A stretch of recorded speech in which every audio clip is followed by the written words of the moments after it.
Selamat sore teman-teman. Assalamualaikum warahmatullahi wabarakatuh.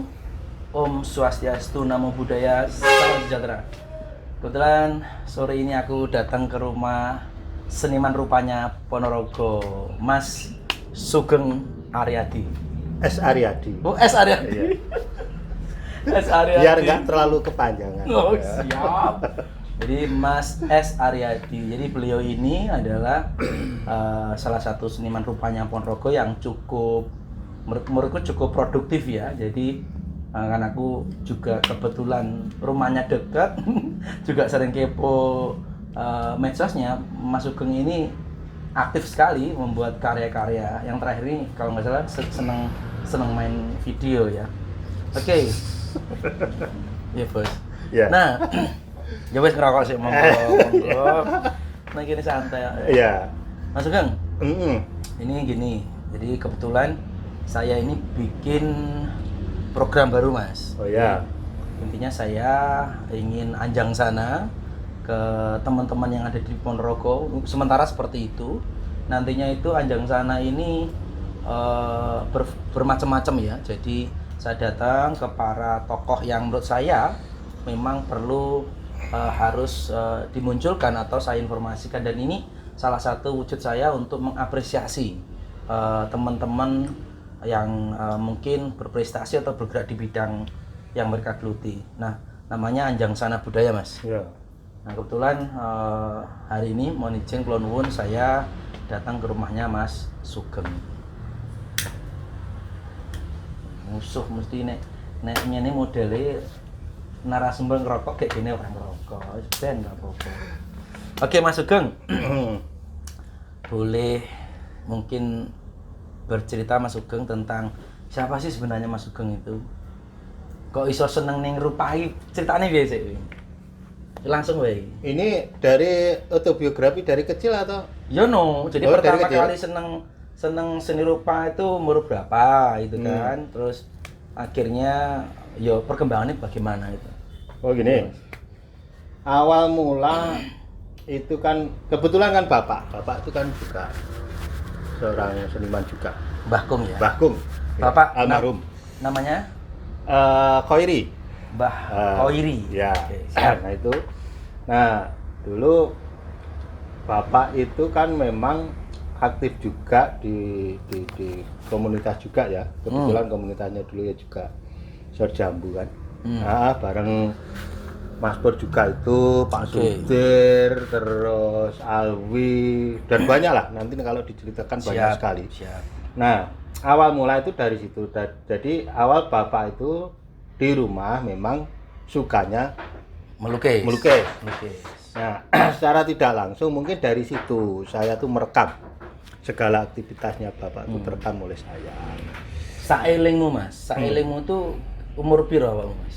Itu ya kalau bapak mulai memang dari kalau menurut cerita loh ya, sebelum berkeluarga itu pun dia kan juga aktivitasnya di situ juga kan gitu.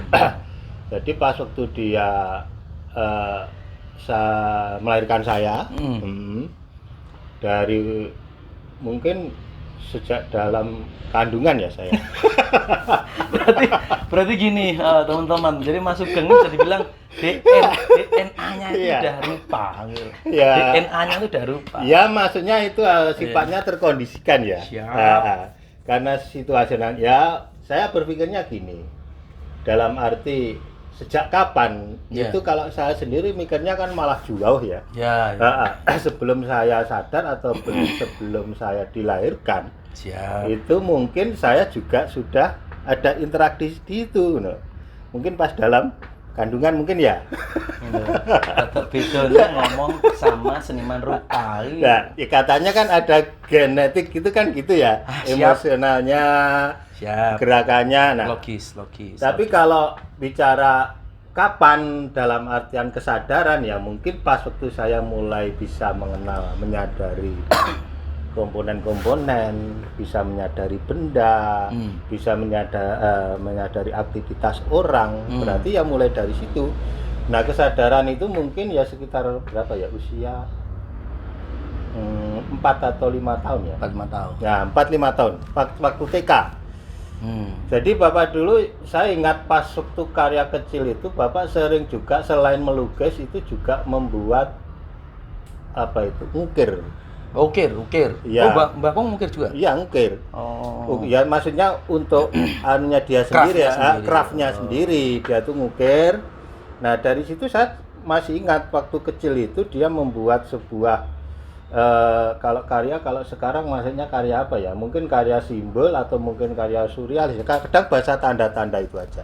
Oke. Misalkan ada judul dulu Cokro Manggiling, wah kan berat-berat itu ya kan. Ini ke bos. Tapi gambarnya kan kayak gear itu loh, kayak gear sepeda motor itu gear gitu, terus ada apanya, ada sinarnya, wah kan serem itu. Nah, saya itu Bapak dulu sering kayak itu. Oh, gitu. Nah, terus berlanjut setelah saya SD, terus Bapak bergabung juga dengan kawan-kawannya yang ada di kota. Di Sorjambu Nah, tadi. itu. Dan kebetulan kalau nggak keliru itu awal mula Sorjambu itu kan juga prosesnya kan lama, termasuk Bapak masuk juga di situ. Kan gitu. Nah, dari situ terus saya kadang seringkali diajak ngeliat pameran lukisan acaranya kelompok itu. Kalau nggak keliru dulu di gedung KNPI atau di Kodim Lama Ponorogo. Kodim Lama Ponorogo itu tempatnya sebelah selatan alun-alun Ponorogo. Oke, teman-teman, kalau teman-teman yang lama ya mungkin udah lupa atau nggak ngerti ya bahwa sebenarnya selatannya belakang panggung alun-alun itu dulu ada Kodim di situ. Iya. Yang sekarang untuk salah satu mall. Ya, pusat perbelanjaan. Oke, sip, keren Mas Sugeng. Saya awal bro, wis berat ngomongnya. Aduh. Tapi yang jelas ini saya juga sedang belajar ya untuk mencoba memahami apa sih yang disampaikan oleh Mas Sugeng. Oke, Mas Sugeng.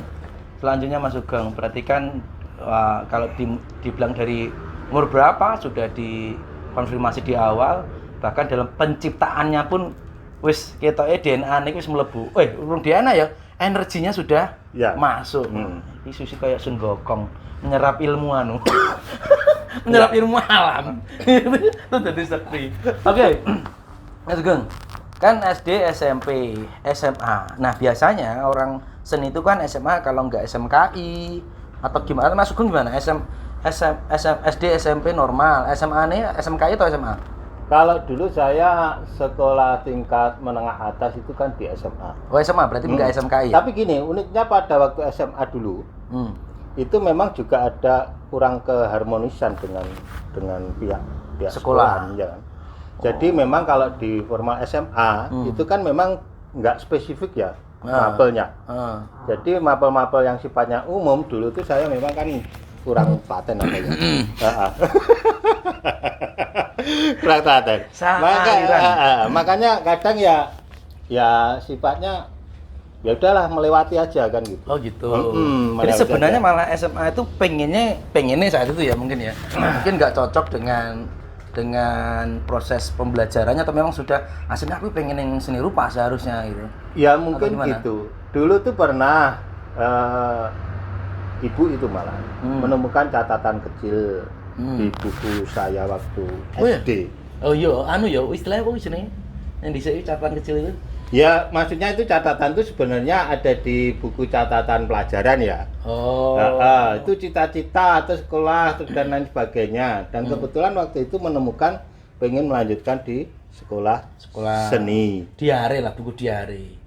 Diare Pak namanya. Bukan juga. Bukan. Kalau anak kecil kan masih kalau lingkungan kita nggak tertib di hari itu. Tapi zaman kuwi SMP SMA sih nggih diare loh Mas.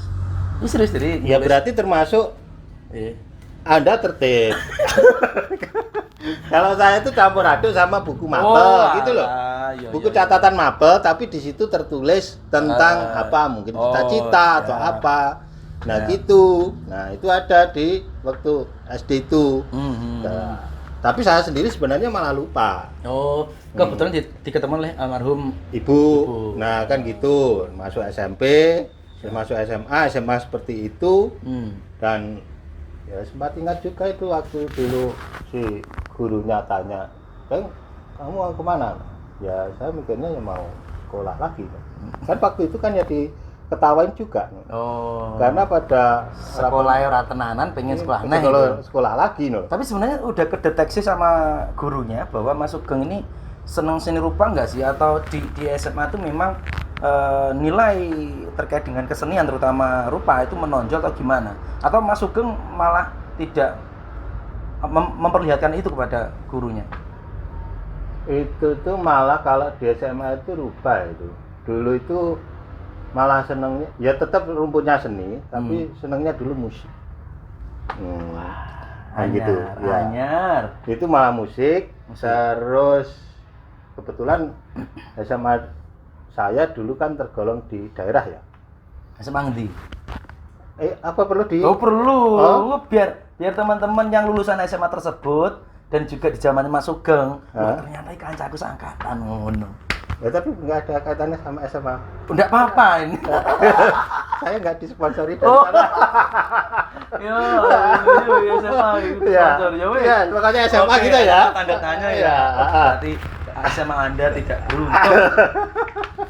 Ntar kalau anu kan dia nelusuri sendiri SMA saya mana, kan tahu SMA saya mana. Tahu. Siap, teman-teman. Gitu. Bagi yang tahu SMA-nya Mas kemana, nanti kalau ini udah tayang tulis di komentar ya. Ngomong terus. Tadi sampai mana ini tadi? Mas Sugeng itu musik itu tadi ya? Ya, musik. Oh iya. Ini kaitannya apakah di pas waktu SMA itu sudah ada indikasi apa gitu-gitu kan? Iya benar. Tapi kebetulan memang tadi yang saya katakan tadi sampai sekolahnya di daerah ya. Saya maksudkan di situ tuh untuk melatar belakangi bahwasanya pas itu di daerah itu di sekolah tuh kan belum ada alat musik. Oh. Jadi fasilitas itu belum ada. Nah kebetulan mungkin sampai nekatnya saya sama teman-teman. Nah itu sering aktivitas itu terus. Ngeband.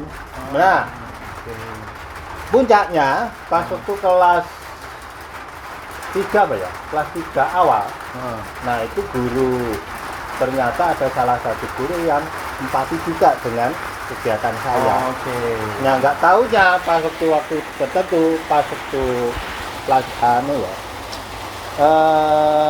istirahat saya dipanggil, Jeng, kamu ikut saya nggak tahu itu waktu itu apa, nggak tahu ternyata ditarik di sebuah ruangan, nggak tahu di ruangan itu ternyata dibelikan alat musik lengkap, mulai dari ya seperangkat lengkap itu. Iya gitu. Ini kita pinter tenan nih. Sampai gurunya membelikan alat musik ya.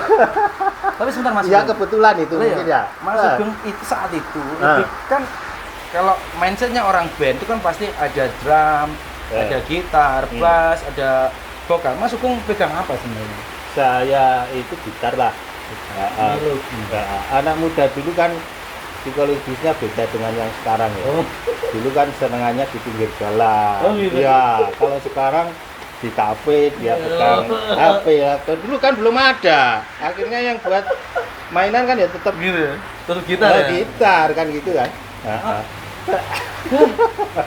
Benar. Iya. Jadi sekarang kita juga agak sulit ya. Iya. Oke, siap. Dikit. Bahkan saya membayangkan bila mana waktu itu eranya sudah seperti kayak gini gitu ya. Dah neon. Apa yang terjadi? Ini bisa ngalahkan Fajar Set. Kan ya otomatis kan kalau ya kelemahan apa ya? Kekurangan dulu kan media konten sosial, sosial kan tidak secepat hari ini ya. Kalau dulu ya informasi juga sangat minim sekali. Dan menurut saya ini luar biasa karena hanya berbekal Mas Sugeng ini ternyata suka di musik dan itu dilihat oleh gurunya, bahkan gurunya mensupport penuh. Luar biasa. Ini bisa di-spill namanya Bu Guru atau Pak Gurunya enggak? Lupa saya itu. Cuma gendeng gitu kok nih. Begitu kok nyalat musik kali ada guru ini. Oke. Siap Mas Sugeng. Berarti condongnya sebenarnya SMA malah di musik ya. Iya. Nah pertanyaannya, kan Mas Sugeng itu kalau nggak salah kuliah di seni rupa kan. Oh, nah, iya. lagi loh, dari musik tiba-tiba bergeser terus ke rupa IP. Oke lah, tadi memang diceritakan bahwa dari Mbah Kung dan yang lain-lainnya itu kan. Tapi pasti akan ada kebimbangan Mas Sugeng karena wis senang musik dan juga mungkin juga bisa rupa. Lah kenapa akhirnya memilih seni rupa untuk gini. Mas Sugeng meneruskan kuliah itu? Jadi ini kembali lagi ke anu ya, kembali ke belakang ya. Masalah gen itu tadi. Oke. Ternyata memang Bapak sendiri selain melukis sama dunia rupa, dia kan juga pemusik juga. Duh. Oh iya, Iya. Mbah Kung juga Pemusik. Dulu malah dia seorang vokalis musik Melayu zamannya dulu, era-eranya dulu. Mungkin Serius? mungkin bisa ditelusuri era-era tahun berapa 70-an. 70-an lah. 60-an 60-an malah. Malah 60 mungkin. Kan kelahiran 42, usia muda ditambah aja 17 ya, sekitar itulah kurang ya. lebih. Jadi Itu di era-eranya mungkin kalau era lama Melayu di Ponorogo yang angkatan tua mungkin paham lah. Saya yang dulu pernah cerita daerah musik itu di daerah sekitar Kauman Kota, belakangnya masjid apa itu dekat alun-alun itu. ya masjid Daerah Masjid situ Agung. itu juga termasuk juga. Terus kalau Epal dulu pernah diceritakan Epal itu Etan Pasar Rogi. Iki anyar. Bahasa anyar gitu Nah, salah tapi lagi guru. iya. Tapi kalau dulu di sana kan cenderung ke musik-musik pop band Oke. atau bahkan jazznya juga ada. Oh, kalau aliran sebelah sana itu seperti itu. Iya. Istilahnya dulu lingkungan batik krai. Itu saya cuma ngopi cerita orang tua lo ya. Masalah keabsahan dan kebenarannya mungkin ada beberapa publik yang mungkin ingat atau paham atau punya paham dengan komunikasi, itu. ya. Tapi saya yakin seangkatan Bapak sekarang itu ya juga sudah. Ya mungkin generasinya ada cerita dari mungkin orang tuanya punya referensi lagi yang lain dan lain sebagainya, mungkin bisa saling melengkapi. Tapi masuk nalar juga Mas, karena memang kan area Epal, Ya, Etan Pasar Legi. Sekarang Pasar Songgolangit ya. Nah, itu kan memang tempat-tempat banyak pengusaha batik ya. Iya, bagus. Jadi kalau dilogikakan ya mereka suka musik-musik kayak gitu mungkin saja nyambung, mungkin saja. Oh, malah saya ingat saya tuh sampai SMA, saya kan sempat nyicipi juga kursus klasik ya. Nah itu ya di Epal juga kebetulan di sana. Etan Pasar Legi itu juga ada kursus gitar di situ. Di sana. Ini penanya kon gitar yang ya.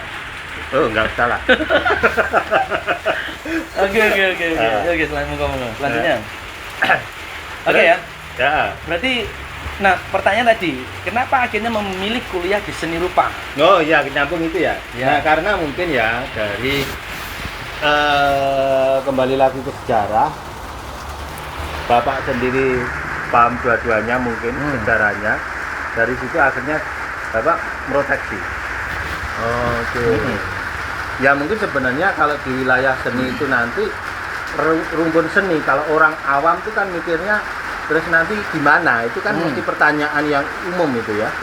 Itu termasuk Bapak sendiri sebenarnya nggak bisa memilihnya cuma satu aja, mungkin dia nggak bisa memilih untuk di luar seni, enggak ya cuma fokusnya pilih, dia mengarahkan ke kemungkinan seni apa yang sekiranya sesuai penilaian Bapak saya itu nyaman gitu. Nyaman untuk seorang Sugeng Aryadi.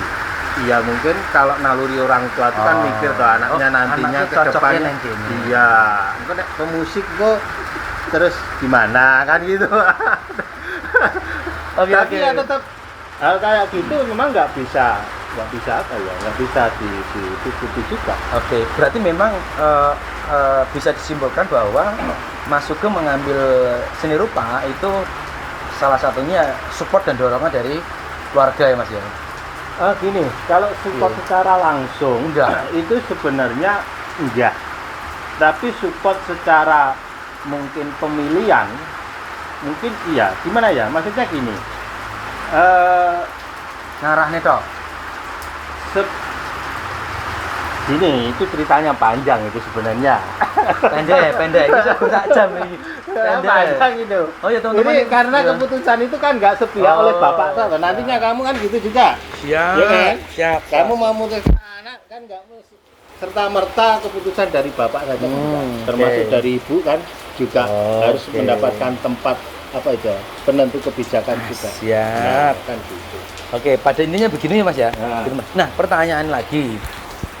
Ngambil kuliah di ISI Seni rupa. Fakultas Jogja. seni rupa. Fakultas Seni Rupa. Iya, ISI ya, Jogja ya. iya, isi Jogja. Masuk ke ISI Jogja. Nah, itu ketika ngambil di sana itu juga karena ya memang sudah tahu memang rupa di sana atau apa, karena kan gini kan hari ini ya masih banyak orang bilang ya kalau rupa harus di Jogja, kalau pertunjukan di ISI Solo kayak gitu. Apakah itu mempengaruhi atau tidak sebenarnya dulu? Kalau dulu enggak sih. Enggak. Cuman memang dulu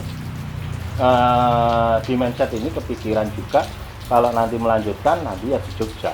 Oh, jadi nggak kepikiran Era masalah. zamannya dulu kalau mungkin rembukan bareng-bareng sama teman-teman sanggar itu ya orang tua loh ya. Saya kan masih kecil. Yang diobrolkan kan seputar misalkan sampai sekolahnya di mana dan lain sebagainya. Dan kecenderungan yang saya tangkap dulu kebetulan di Jogja itu loh. Dulu kan masih ASRI itu ya. Oh iya, asri ya dulu. Ya, Akademi Seni Rupa Indonesia. Nah, termasuk yang di buku catatan tertulis itu juga melanjutkan di ASRI itu ada. Iya.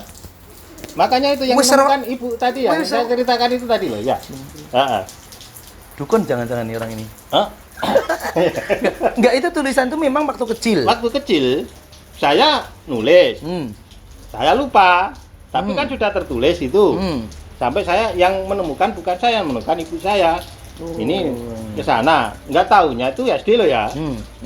SD terus SMP terus SMA, nggak tahunya tulisan itu tadi akhirnya terrealisasi gitu. Berarti kan bisa dibilang 6 tahun lebih itu kan? Iya, dan saya sendiri lupa. Makanya kalau kamu pengen sesuatu tulis aja dulu. Oh. Iya. Nah ini Tulis terus hilang lupa, iya. dan nanti siapa tahu itu nanti terjadi. Heeh.